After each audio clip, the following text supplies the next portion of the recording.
untuk apply. Itu betul. Jadi Bapak Ibu, kata sepakat masyarakat Pulau Barat nomor 3 gubernur sepakat. Nomor berapa? Nomor berapa? Baik, ini karena ada sesi dialog yang tadi Pak Wagub Katong malam ini bisa sampaikan. Jadi ini kesempatan para Bapak Ibu, mumpung masih ada waktu sekitar setengah jam lebih. Ya, untuk nomor 2 untuk kabupaten ya, yang nomor 2 per yang lain. Yang sampai salah. Jadi, beta kasih kesempatan buat Bapak Ibu, beta batasi 2 penanya saja. Usul, saran, pendapat, mau disampaikan ke Bapak Dula atau unek-unek apapun lah bentuknya. Mari kita sampaikan buat beliau, sehingga ketika bulan Februari Antua sudah pelantik, masyarakat Pulau Barat pun catatan suada di Antua. Antua begitu pelantik atau lihat pertama, oh orang Pulau Barat mau ini, orang Pulau Barat mau itu, supaya jadi skala prioritas. Kalau kamu 9 nanti kamu rugi malam ini. Mari, siapa yang muka-muka? Mari, Pak. Langsung kasih kenal nama dan mana. Perkenalkan Pak, saya nama Pak Goslan dari Wai Ketambaru. Saya usulkan atau saya ajukan adalah masalah irigasi Pak ya. Di sini memang saya dari dulu itu mengusulkan masalah irigasi. Irigasi di sini masih boleh dikatakan 30% Pak. Karena yang dari hilir barat dan timur itu belum sinkron Pak. Yang di barat ini mungkin sudah 30% lah, tapi di wilayah timur masih 0% Pak. Nah, mudah-mudahan saya berdoa kepada wakil gubernur besok kalau jadi, marilah kita bangun kembali irigasi Pak. Karena irigasi yang menentukan masyarakat itu bisa makmur ataupun bisa makan Pak. Tanpa ada irigasi Pak, mungkin Katong ini tidak bisa maju Pak. Karena di sini itu wilayah transmigrasi itu mungkin disalurkan untuk menanam padi Pak. Tetapi kalau di sana induknya masih terbengkalai, mungkin tidak jadi tanam padi Pak. Itu mungkin yang ke-1 Pak. Yang kedua masalah sertifikat Pak. Sertifikat ini boleh dikatakan terlalu panjang dan terlalu bertahun-tahun Pak. Kita itu ingin seperti apa sih pengusaha sertifikat bisa terlaksana kembali. Karena sebagian mungkin sudah menerima sertifikat itu ada 3 Pak. Tetapi yang belum ini saya mengusahakan, mudah-mudahan Bapak menjadi wakil gubernur ini bisa menyalurkan irigasi Pak. Itu yang kedua Pak. Yang ketiga saya ingin mengusulkan masalah jadilah Kabupaten SPT. Dulu waktu Pak Dolapanan menjadi bupati, setiap tahun itu ada namanya hari jadinya bupati, ibaratnya itu ulang tahun. Dari ulang tahun itulah dari blok barat dan blok timur itu disitulah uang berputar Pak. Nah dari sini sayur menyayur apapun dia gelontorkan ke kabupaten. Itulah menjadi ekonomi dia akan melonjak dan maju Pak. Dari mana, dari Kopi Sonta pun ke sini apabila itu dilaksanakan kembali. Itu yang ketiga Pak. Yang keempat mungkin Bapak tadi telah memberikan unek-unek atau wawasan bahwa yang mempunyai 2 hektar itu akan menjadi prioritaskan tanam sawit ataupun tanam coklat. Saya mengusulkan Pak, di sini itu sebenarnya faktor ekonomi jangka menengah atau jangka panjang itu adalah coklat ataupun kelapa Pak. Tetapi kelapa itu kalau memang dibantukan itu saya minta hanya kelapa hibrida Pak. Karena kelapa hibrida itu adalah 3 tahun sudah mulai berbuah Pak. Tetapi kalau kelapa kampung Pak, itu 10 tahun Pak kita menunggu Pak.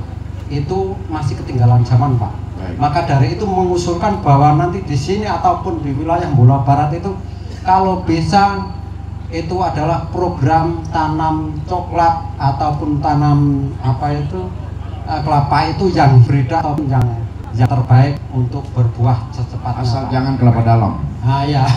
Karena lama. Nah ya Pak. Kalau saya dalam tangkap. itu ya. Maka dari itu saya mengusulkan itu Pak. Ya mungkin itu saja Pak. Baik. Yang saya sampaikan. Mungkin terima Baik. kasih. Assalamualaikum warahmatullahi wabarakatuh. Waalaikumsalam. Pak, namanya siapa tadi Pak? Kuslan. Pak Kuslan. Bapak punya lahan yang belum ditanami ada kan? Ada, Pak. Oke, Bapak siapin aja ya. Siap, Pak. Ya, Bapak siapin. Jadi gini, begini, kita kalau terlalu bercabang-cabang banyak, nanti malah nggak jadi gitu loh. Ya, Pak. Jadi kita coba fokus di coklat dulu ya, karena kalkulasinya begini. Pak Hendrik dengan saya punya target, kan kita hitung kalau coklat itu kan di bawah 3 tahun itu kan udah produktif kan? Betul, Pak. Itu udah produktif. Kalkulasi kita kalau satu orang punya 2 hektar, itu pendapatannya berapa dengan harga hari ini kita udah tahu. Ya. Kalau misalnya di sini saya bikin 100 orang punya dan 2 tahun saya lepas untuk dia, itu artinya untuk kesehatan dia dan keluarganya itu sudah tercover dari hasil kebun kan? Untuk sekolah anaknya itu sudah tercover dari hasil kebun. Kalau di situ kita tidak fokus lagi harus kelapa, saya khawatir malah kita gagal. Ya, jadi saya dengan Pak Hendrik memilih kita fokus dulu di situ. Karena target kita itu di periode pertama itu sekurang-kurangnya kita sudah punya 5.000 petani yang punya kebun coklat itu 2 hektar. Itu berarti di tahun keempat masuk tahun kelima itu di Maluku kita sudah punya industri pabriknya sendiri, kira-kira gitu. Ya karena Ini urusan, Pak. Masalahnya nih, ini program kan ada 2. Di bawah itu ada coklat, mungkin di atas itu nanti Oke, saya ngerti. Baru nangkap sekarang. Maksud Bapak ini kan dia butuh pelindung. Iya, Pak. Pelindungnya Jadi kelapa hibrida itu dipakai sebagai pelindung pada lahan yang sama. Oke, good. Ya. Tumpang Sari. Oke, masuk itu. Kalau itu masuk ya. Memang kalau yang kayak begini, kadang-kadang orang pemerintah itu sok tahu. Kamu ngerti nggak sok tahu? betul, Pak. Saya lebih percaya sama petani. Jadi saya mau berdiskusi dengan petani karena dia lebih ngerti. Oke, itu yang pertama ya. Kita sepakat di situ ya. Iya, Pak. Mama Ani, nanti saya minta juga untuk mengadopsi program itu juga. Yang kedua, soal irigasi. Begini, udah Bapak udah ngerti lah. Kalian mau produksi padi gimana kalau irigasinya nggak jalan? Betul, Pak. Oke, Bapak tahu. Irigasi itu tidak bisa dibangun oleh Pemda Kabupaten. Pemda Provinsi juga tidak bisa, itu harus APBN. Oke, itulah untungnya kita punya Gubernur Hendrik. Karena suara dia itu ke Kementerian Pertanian, ke Kementerian PU, itu laksana jalan tol. Makanya Bapak bersedia jadi wakil gubernur dia 2 periode, karena kita bisa mengambil manfaat itu. Oke? Nah, sekarang semua orang di Maluku ini sekian puluh tahun yang lalu itu mengkampanyekan bahwa Seram itu, Kobisonta dan sebagian wilayah Bula Barat itu menjadi lumbung pangan Maluku. Gimana lumbung pangan? Irigasinya aja nggak ada. Akhirnya kalian di sini makan beras beli lagi kan? Berasnya dari mana? Sulawesi. Berarti duit di sini dibawa ke Sulawesi kan? Itu kan yang tadi saya cerita. Kita punya duit 30 triliun setiap tahun, tapi kok duitnya hilang kemana? Karena kita belanja barang itu di luar semua. Yang lebih untung tuh, Pak, kalau belanja di luar, Pak. Kenapa? Biasanya lebih untung kalau belanja di luar itu. Maksudnya untungnya gimana? Nah, maksudnya kalau beli di sana mungkin lebih murah daripada tanam di sini, Pak. Nah, bukan itu maksudnya. Pemerintah menjaga uang 30 triliun itu dibawa dari Jakarta ke sini, tidak boleh dilempar lagi ke sana. Karena uang itu dia harus berputar di sini supaya pendapatan orang makin naik. Oke? Nah, tadi apa lagi? Dari belakang tadi? Oke, sertifikat begini. Ini memang peninggalan zaman batu ini kalau aku bilang. Sertifikat itu bukan di zaman saya, benar? Bukan di zamannya Pak Bupati sekarang, tapi ini zaman kuno. Ini butuh kebijakan dari pemerintah pusat itu. Dan insya Allah Bapak ingatkan saya, Ibu Ani nggak bisa selesaikan ini. Dulu saya berjuang habis-habisan juga nggak bisa, karena memang ini kesalahannya dari awal nih. Nah, oleh karena itu besok insya Allah jika perjuangan ini berhasil, saya udah ingatkan saya terus, Pokoknya kalau besok Bapak jadi datang ke sini, yang kalian teriak itu pertama sertifikat, supaya Bapak mabuk lalu cepat cari jalannya gitu. Oke? Nah, kita harus menemukan caranya. Bapak belum bisa menjelaskan cara seperti apa, karena itu menyangkut dengan kebijakan pemerintah pusat. Nanti kita delegasikan kepada Bupati untuk segera menyelesaikan bekerja sama dengan pemerintah provinsi dan pusat. Yang pertama tadi soal apa? Ulang tahun, Pak. Oh, ulang tahun. Bapak minta jangan kayak kemarin, bupatinya nggak pernah rayakan ulang tahun.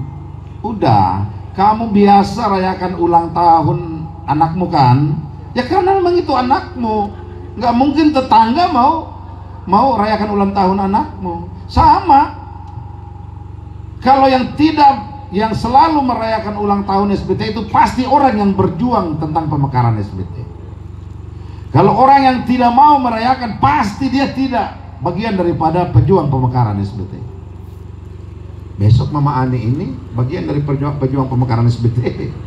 Dan kita udah tahu, Bapak udah tahu mendatangkan artis itu menghabiskan dana 1 miliar. Tetapi kacang rebus yang laku di situ, jagung rebus yang laku di situ, aqua yang laku di situ, itu bisa miliaran rupiah. Bapak tahu itu? Cuma itu hanya bisa dilakukan oleh orang yang berkuasa. Kira-kira kalau Bapak di Kabong mau begitu bagaimana? Pala juga belum terlalu banyak. Oke? Tugas kalian coblos nomor 2 di kabupaten dan nomor 3 di provinsi supaya kita kolaborasi. Wakil gubernur dan bupati. Besok Bapak jadi wakil gubernur, saya jamin frekuensi penerbangan pesawat yang hari ini 2 hari seminggu, besok setiap hari pesawat itu akan mendarat di Kupang. Dengan demikian ketum bisa datangkan artis siapa saja, kapan saja, tidak ada masalah dengan penerbangan. Jelas? Oke, lanjut.